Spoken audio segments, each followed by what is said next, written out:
Liderler ve kaybolan servetler. Serimizin ikinci ismi Saddam Hüseyin.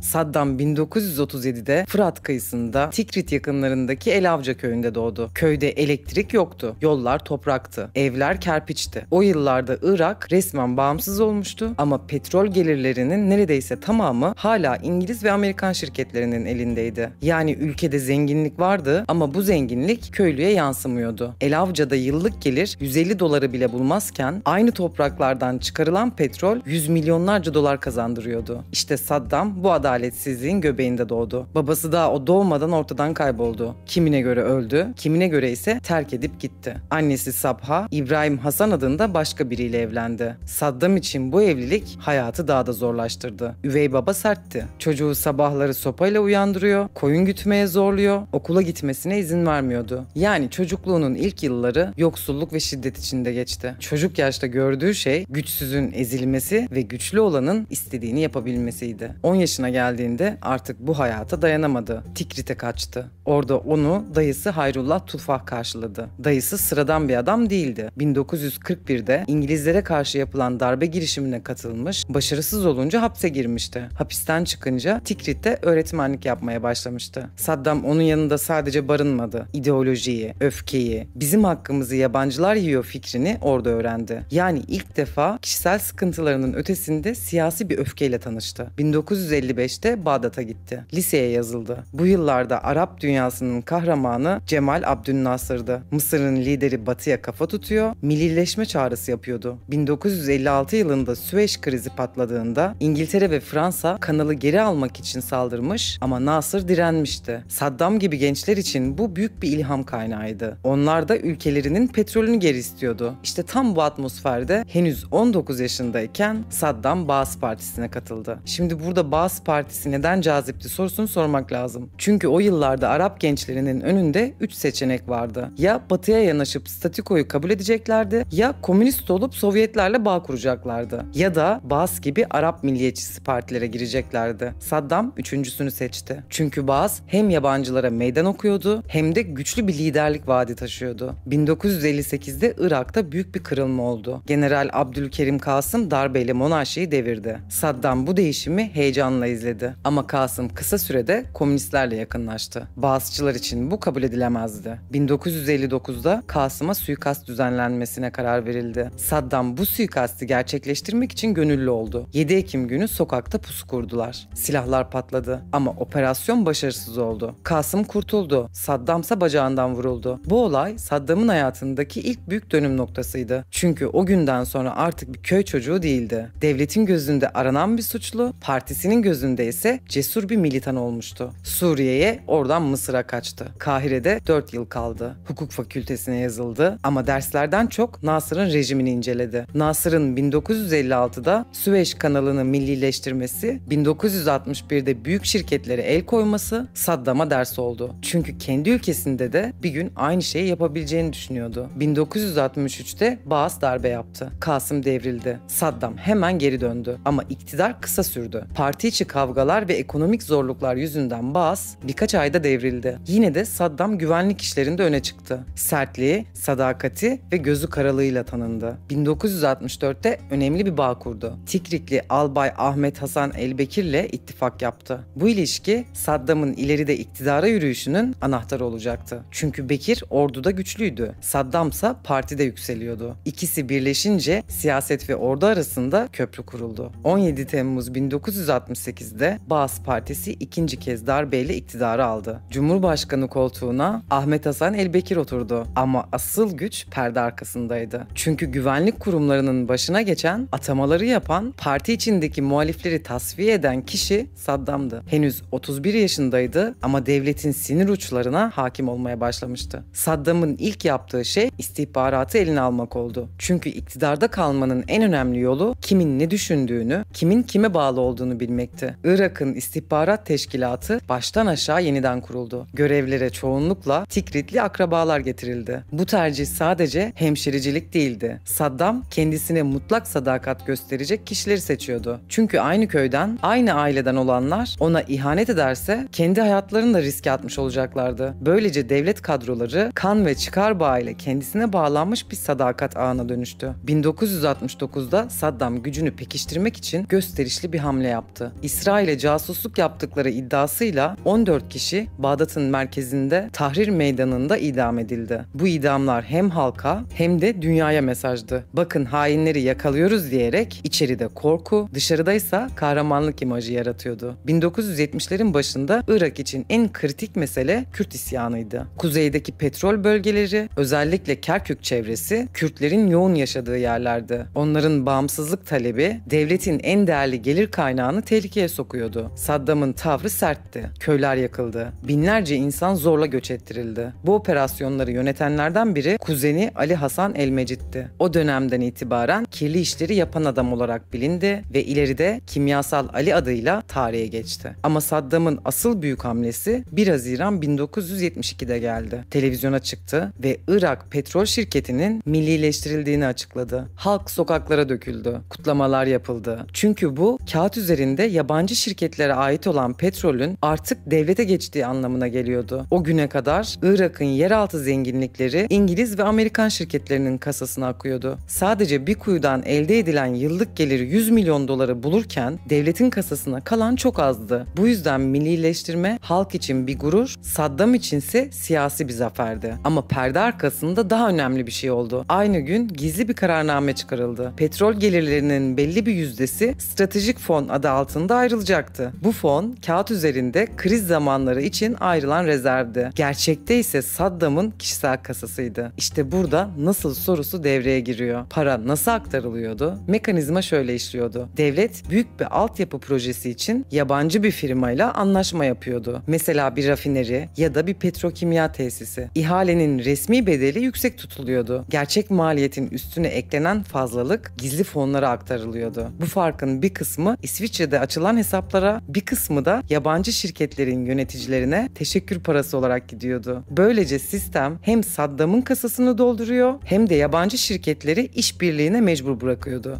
1973'te Arap-İsrail Savaşı patlak verdi. OPEC ülkeleri Batı'ya petrol ambargosu uyguladı. Bir gecede fiyatlar 3 dolardan 12 dolara fırladı. Irak'ın petrol geliri birkaç yıl içinde 8 katına çıktı. Gelir artınca Saddam'ın gizli fonu da hızla büyüdü. Yılda yüz milyonlarca dolar Cenevre'deki hesaplara akıyordu. Bu dönemde Saddam kişisel imajına da yatırım yaptı. 1973'te Bağdat'ın batısında ilk sarayını inşa ettirdi. Yüzlerce odası, yapay gölleri, altın varaklı tavanlarıyla halkın gözünde bir ihtişam sembolüydü. Ama aynı zamanda büyük bir çelişkiydi. Çünkü o sırada Irak'ta gıda karnelerle dağıtılıyor, insanlar temel ihtiyaçlarını bile zor karşılıyordu. Ama elbette ki itibardan tasarruf olmazdı. 1975'te Saddam, İran Şahı'yla Cezayir'de tarihi bir anlaşma yaptı. Şattülerab su yolu konusunda taviz verildi. Karşılığında İran, Kürt isyancılarına verdiği desteği kesti. Böylece yıllardır süren isyan çöktü. Saddam petrol bölgelerinin güvenliğini sağladı ve devletin gelir kaynağını güvenceye aldı. Yani bu anlaşma onun elini rahatlattı. Çünkü artık büyük projelere daha fazla kaynak aktarabiliyordu. 1970'lerin sonuna gelindiğinde Saddam sadece devletin ikinci adamı değil, fiili lideriydi. Cumhurbaşkanı Bekir yaşlanmıştı. Sağlık sorunları vardı. Devletin bütün kritik kararları Saddam'dan geçiyordu. Aynı zamanda oğullarını da sisteme dahil etmeye başladı. Henüz çocuk yaşta olan Uday ve Kusay özel eğitim alıyordu. Onlara sadece okul bilgisi değil, iktidarın nasıl korunacağı da öğretiliyordu. Ve 16 Temmuz 1979'da dönüm noktası geldi. Bekir istifa etti. Yerine Saddam geçti. 42 yaşında artık resmen Cumhurbaşkanıydı. Birkaç gün sonra yaptığı toplantıysa tarihe geçti. Parti yöneticilerini bir salona topladı. Kameralar kayıttaydı. "Aramızda hainler var," dedi. Bir isim sahneye çıkarıldı. İşkence gördüğü belli olan bu adam komplo itirafı yaptı. İsimler saymaya başladı. Her isim okunduğunda o kişi ayağa kalktı. Dışarı çıkarıldı. 68 kişi böyle salondan götürüldü. Geriye kalanlar infazlara tanık edildi. Hatta salondaki diğer kişiler bizzat infaz mangasına katılmaya zorlandı. Bu sahne sadece bir tasfiye değildi. Aynı zamanda Saddam'ın kurduğu düzenin özeti gibiydi. belliydi. Korku, sadakat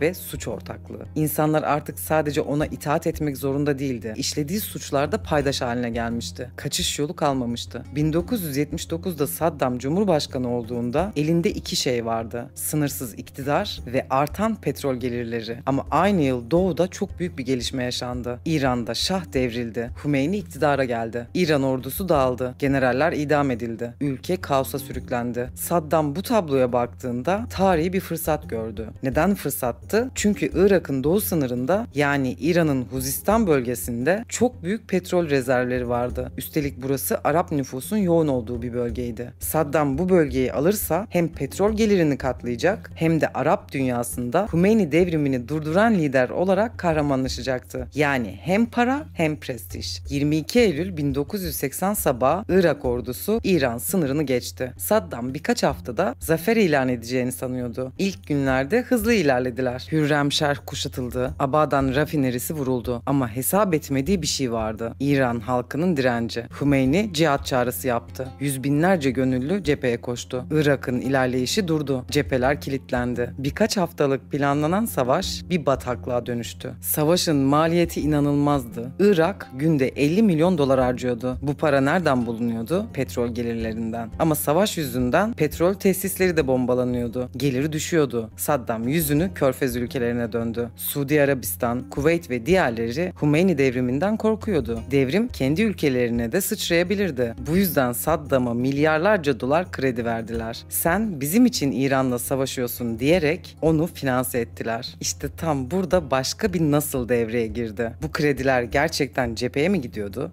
Hayır. Her silah alımında, her büyük sözleşmede komisyonlar alınıyordu. Örneğin Fransa'dan alınan savaş uçakları ve füzeler 4 milyar dolarlık anlaşmanın %10'u, yani 400 milyon doları İsviçre'deki hesaplara komisyon olarak aktarıldı. Sovyetlerden alınan tanklar ve füzeler 3 milyar dolarlık anlaşmanın %15'i, yani 450 milyon dolar yine aynı şekilde gizli fonlara geçti. Hatta Brezilya'dan alınan zırhlı araçlarda bile milyonlarca dolar komisyon Saddam'ın kasasına girdi. Yani savaş Irak halkı için yıkım getirirken Saddam için yeni bir servet kaynağına dönüşmüştü. Her bomba, her tank, her tüfek üzerinden gizli kazanç sağlanıyordu. 1983'ten sonra savaş daha da kanlı hale geldi. İran, insan dalgası taktiğiyle yüz binlerce gönüllüyü cepheye sürüyordu. Irak bu dalgayı durdurmakta zorlandı. Saddam son çareye başvurdu: kimyasal silahlar. Aslında kimyasal program 1970'lerde başlamıştı ama savaşla birlikte hızlandı. Samarra'da El Muthanna adlı tesis kuruldu. Ekipmanlar nereden geldi? Almanya'dan tarım ilacı fabrikası bahanesiyle, Hollanda'dan kimyasal ham maddeler adı altında, hatta Amerika'dan çift kullanımlı lisanslarla. Kağıt üzerinde hepsi sivil ürünlerdi ama gerçekte hepsi savaş için kullanılıyordu. 1984'te İran askerlerine karşı ilk büyük kimyasal saldırılar yapıldı. Birleşmiş Milletler müfettişleri saldırıları doğruladı ama somut yaptırım gelmedi. Çünkü Batı için Saddam hala İran'ı sınırlayan bir güçtü. 16 Mart 1988'de ise tarihe geçen olay yaşandı: Halepçe katliamı. Irak uçakları kasabaya hardal gazı ve sinir gazı attı. Birkaç saat içinde 5000 sivil öldü. Çoğu kadın ve çocuktu. Fotoğraflar dünyayı şok etti. Ama yine ciddi bir yaptırım uygulanmadı. Çünkü çıkarlar sessizliği satın almıştı. Savaş uzadıkça Irak'ın kayıpları arttı. 8 yıl boyunca yarım milyon Iraklı öldü. 800 bin kişi yaralandı ve 1988'de ateşkes geldi. Hümeyni zehir kadehini içiyorum diyerek barışı kabul etti. 1988'de savaş sona erdiğinde Irak ordusu yorgundu. Ekonomi çökmüştü. Halk bitap düşmüştü. 8 yılda yarım milyon kişi ölmüş, 80 milyar dolarlık borç yükü kalmıştı. Bu borçların büyük kısmı Saddam'a savaş sırasında para veren Körfez ülkelerineydi. Suudi Arabistan'dan 25 milyar dolar, Kuveyt'ten 15 milyar dolar, Birleşik Arap Emirlikleri'nden 8 milyar dolar almıştı. Saddam bu paraları ödemek istemiyordu. Çünkü kendi gözünde o savaş Körfez için yapılmıştı. Ben sizin için İran devrimini durdurdum. Bu borçlar silinmeli diyordu. Ama Körfez ülkeleri bu borçları silmeye yanaşmadı. Özellikle Kuveyt tavizsizdi ve sadece bununla da kalmadı. Petrol üretimini arttırarak fiyatları düşürmeye başladı. 1990'da petrolün varili 20 dolardan 14 dolara indi. Irak için bu her yıl milyarlarca dolar kayıp demekti. Saddam Saddam öfkelendi. Çünkü bu tabloyu bir ekonomik sabotaj olarak görüyordu. Kuveyt'in Amerika desteğiyle Irak'ı diz çöktürmeye çalıştığını düşündü. Bunun yanında başka bir mesele daha vardı. Rümeyla petrol sahası. Irak-Kuveyt sınırında yer alan bu sahadan Kuveyt'in çapraz sondaj yaparak Irak'ın petrolünü çaldığını iddia ediyordu. Saddam hem borçların silinmemesi hem de petrol fiyatlarının düşürülmesi yüzünden Kuveyt'i düşman ilan etti. 25 Temmuz 1990'da kritik bir görüşme yapıldı. Amerika'nın Bağdat Büyükelçisi April Glaspie Saddam'la buluştu. Görüşmenin tutanakları tartışmalı ama Saddam oradan şöyle bir izlenimle çıktı. Amerika, Arap ülkeleri arasındaki anlaşmazlıklara karışmaz. Yani Washington'ın müdahale etmeyeceğini düşündü.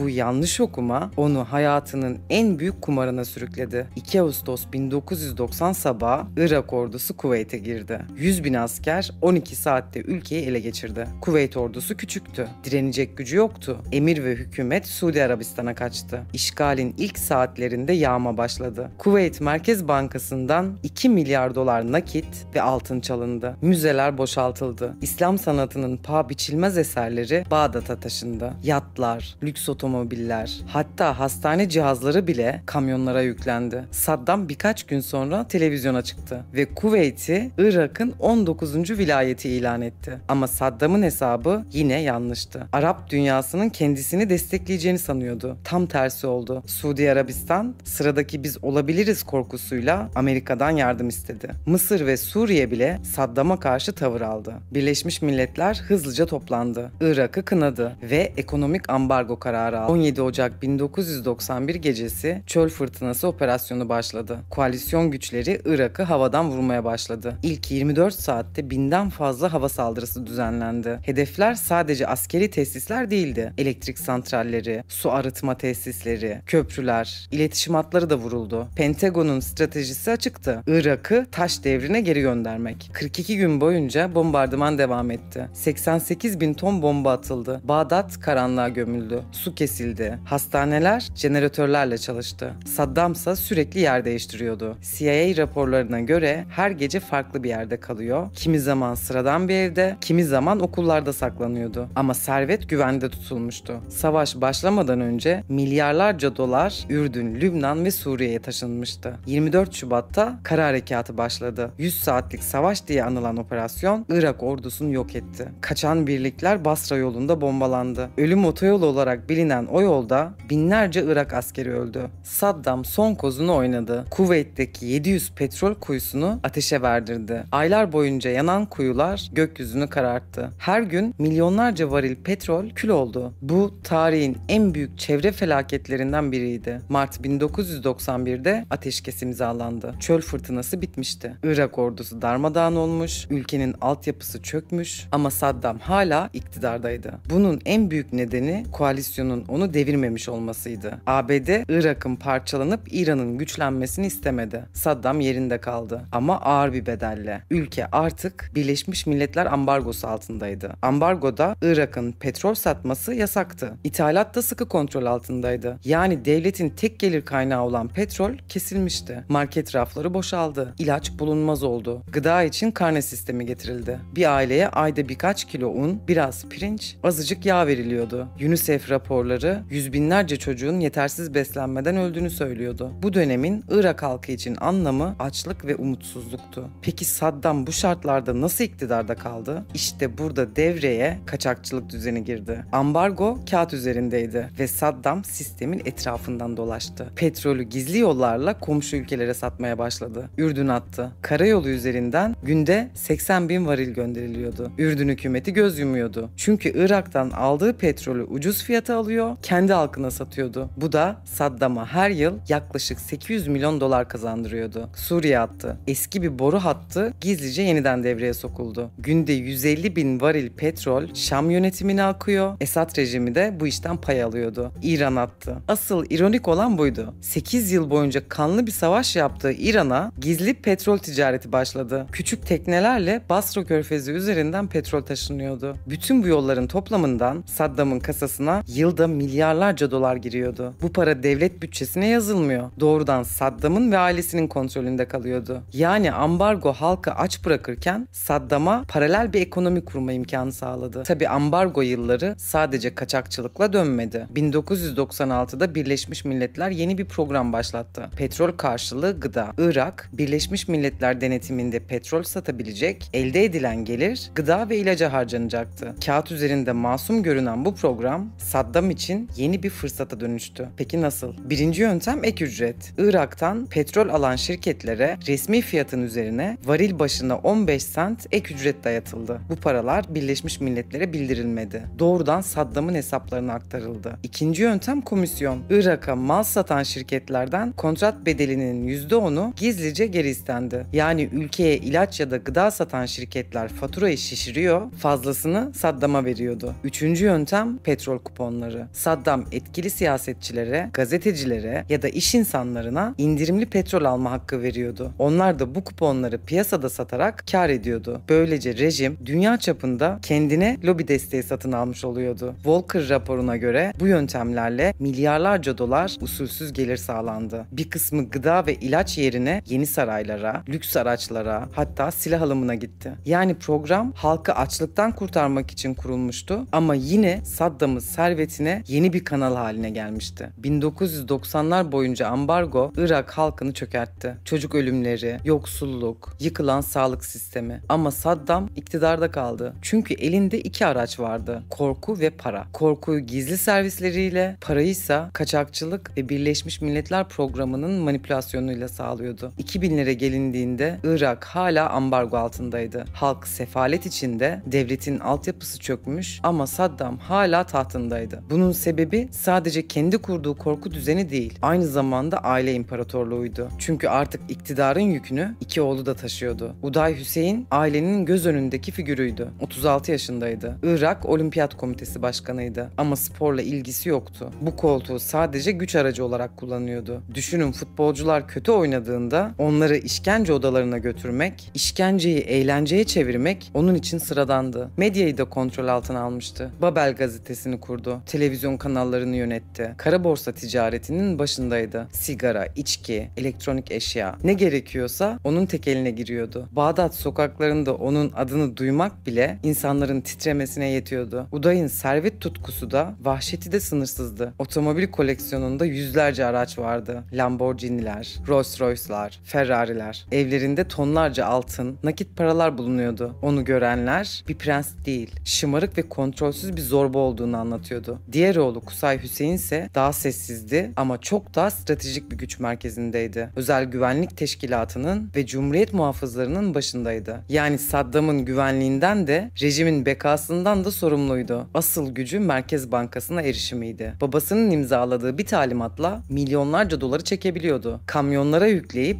bilinmeyen yerlere taşıyabiliyordu. O paranın ve güvenliğin ustasıydı. Saddam da varis olarak artık onu görüyordu. 2001'de Amerika'da 11 Eylül saldırıları oldu. İkiz kuleler vuruldu. Binlerce kişi öldü. ABD Başkanı George Bush teröre karşı savaş ilan etti. 2002'nin başında Bush, Irak'ı şer ekseninin bir parçası ilan etti. Saddam için yeni bir dönem başlıyordu. Peki neden Irak hedef alındı? Resmi gerekçe Saddam'ın kitle imha silahları geliştirdiği iddiasıydı. ABD yönetimi ayrıca El-Kaide ile bağlantısı olduğunu da ileri sürdü. Her iki iddia da kanıtlanamadı. Birleşmiş Milletler denetçileri Hans Blix'in başında olduğu ekip Irak'ı didik didik aradı. Ne kimyasal silah bulundu ne de El-Kaide ile bağ. Ama Bush yönetimi kararını vermişti. Asıl amaç Saddam'ı devirmek, Irak'ın petrol zenginliklerini kontrol altına almaktı. 2002'den itibaren Saddam paniğe kapıldı. Çünkü savaşın kaçınılmaz olduğunu anlamıştı. O yüzden bir güvenlik operasyonu başlattı. Merkez Bankası'ndan haftada milyonlarca dolar çekiliyor, metal kutulara doldurulup gizli yerlere gömülüyordu. 100 tonluk altın rezervinin yarısı Suriye'ye ve Tikrit çevresine taşındı. Irak Ulusal Müzesi'ndeki en değerli eserler koruma bahanesiyle kayboldu. Yani Saddam rejimi yıkılmadan önce servetini güvenceye almaya çalıştı ve 20 Mart 2003 sabahı şok ve dehşet operasyonu başladı. ABD füzeleri Bağdat'ı vurdu. İlk hedef Saddam'ın olduğu sanılan Dora çiftliğiydi ama Saddam orada değildi. Aynı gün içinde Saddam'ın oğlu Kusay Merkez Bankası'na gitti. Babasının imzasını taşıyan kısa bir talimat gösterdi. Ulusal güvenlik gerekçesiyle. Banka müdürü bu talimata itiraz etti ama Kusay silahını çekti. 4 saat içinde 920 milyon dolar nakit ve 100 milyon euro kamyonlara yüklendi. Bu modern tarihin en büyük banka soygunlarından biriydi. 9 9 Nisan 2003'te Amerikan tankları Bağdat'a girdi. Firdos Meydanı'nda Saddam'ın heykeli halatlarla devrildi. Televizyonlardan tüm dünyaya yayılan o görüntü rejimin sonunu simgeliyordu. Ama Saddam hala yakalanmamıştı. O günlerde Amerikan askerleri sarayların kapılarını açtı. İçeride halkın hayal bile edemeyeceği bir lüks vardı. Altın musluklar, kristal avizeler, devasa yüzme havuzları. Tikrit'teki sarayda yüzlerce oda, onlarca banyo, özel göller, hayvanat bahçesi bile vardı. Yüz milyonlarca dolar nakit, kasalar dolusu altın bulundu. Ama kayıp milyarların çoğu hala orada yoktu. Saddam kaçtı. Oğullarıyla birlikte sürekli yer değiştirdi. Aylar süren arayıştan sonra Kızıl Şafak operasyonu düzenlendi. Tikrit yakınlarındaki bir köyde bir çiftlik evi kuşatıldı. Saddam bahçedeki 2 metrekarelik dar bir çukurda bulundu. Örümcek deliği denilen bu sığınak 1 metre genişliğinde havasız, karanlık bir delikti. Saddam sakallı, bakımsız haldeydi. Üzerinde 750 bin dolar vardı ve böylece 35 yıllık iktidar bir çukurda sona erdi. 2004'te yargılandı. İlk duruşmada hakimlere meydan okudu. Ben Irak'ın meşru cumhurbaşkanıyım dedi. Ama belgeler ortadaydı. 1982'de 148 kişinin öldürülmesi emrini imzalamıştı. Mahkeme idam kararı verdi. 30 Aralık 2006 sabahı Kurban Bayramı'nın ilk günü Saddam dar ağacına çıkarıldı. Son sözlerinde "Yaşasın Irak, yaşasın Arap milleti" dedi. 69 yaşında hayatı sona erdi. Ama serveti bitmedi. ABD Hazine Bakanlığı Saddam'ın mal varlığını araştırdı. Tahminler 40 milyar dolar civarındaydı. Bulunanlar servetin küçük bir kısmıydı. Çünkü Saddam Hüseyin'in mal varlığı milyarlarca dolardı. Peki neden bu kadar büyüktü? Çünkü Saddam servetini 35 yıl boyunca sistematik düzenle büyütmüştü. Petrol millileştirilmesiyle başlayan gizli fonlar, şişirilmiş ihaleler, savaş dönemindeki silah komisyonları, kaçakçılık yolları, Kuveyt yağması, Birleşmiş Milletler Programı'nın suistimalleri. Her dönemde farklı bir yöntem devreye sokulmuştu. Yani bu servet bir anda değil, onlarca yıl boyunca kurulan bir ağın sonucuydu. Ele geçirilen miktarsa sadece 1,1 milyar dolardı. Yani paranın %97'si kayıptı. Nasıl kayboldu? Bunun birkaç cevabı var. Birincisi İsviçre bankaları. Saddam'ın kardeşi Barzan Tikrit'i 1970'lerden itibaren Cenevre'de paravan şirketler kurmuştu. Bu şirketler üzerinden milyarlarca dolar aklandı. Montana Management, Midco Financial, Frontex Trading, hiçbirinin gerçek ticari faaliyeti yoktu. Tek amaçları Irak'tan gelen parayı saklamaktı. 2001'de İsviçre Federal Mahkemesi bu şirketlerin hesaplarında milyarlarca dolar olduğunu ortaya çıkardı. Ama paranın hepsine el konulamadı. Çünkü hesapların çoğu başka isimler üzerine açılmıştı. İkincisi Orta Doğu bankaları. Ürdün, Lübnan, Suriye, Saddam'ın güvenilir bulduğu iş adamları üzerinden bu ülkelerde hesaplar açıldı. Bazıları iade edildi, bazıları donduruldu ama önemli bir kısmı ortadan kayboldu. Lübnan'daki krizler, Suriye'deki iç savaş bu paranın izini sürmeyi neredeyse imkansız hale getirdi. Üçüncüsü gömülü nakit. Saddam son yıllarında parayı metal kutulara doldurup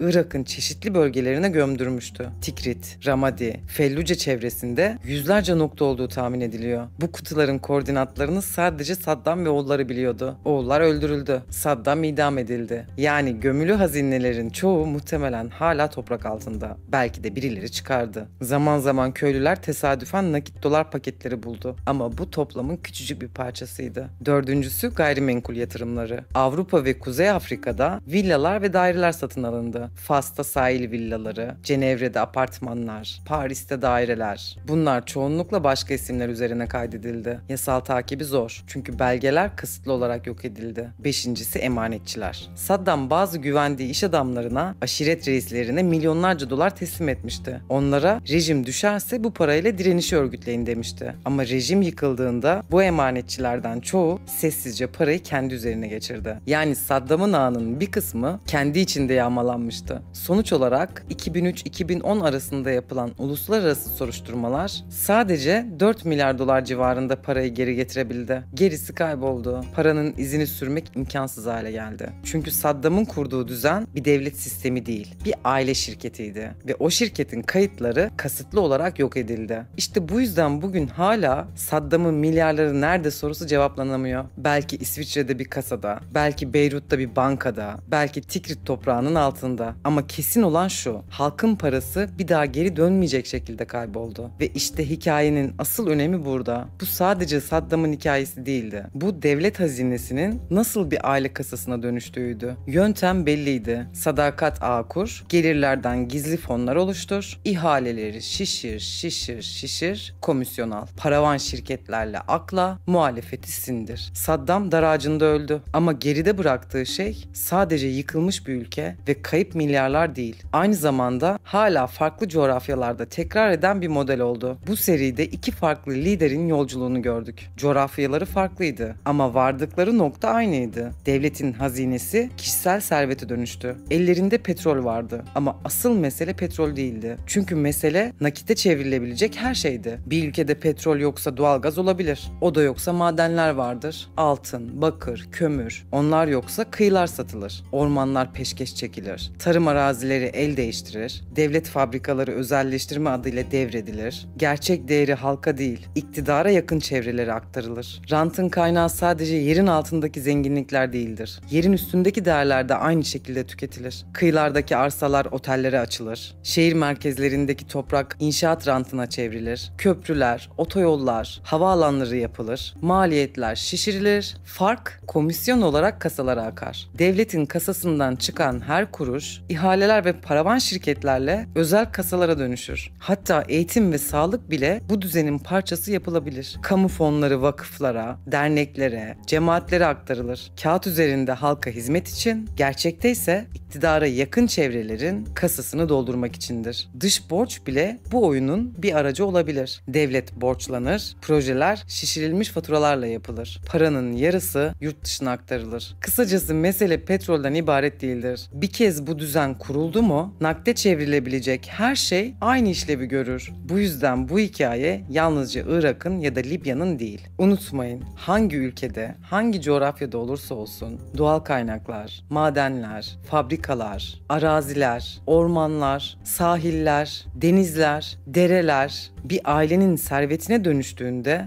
o ülkede aynı hikaye yeniden yazılıyor demektir.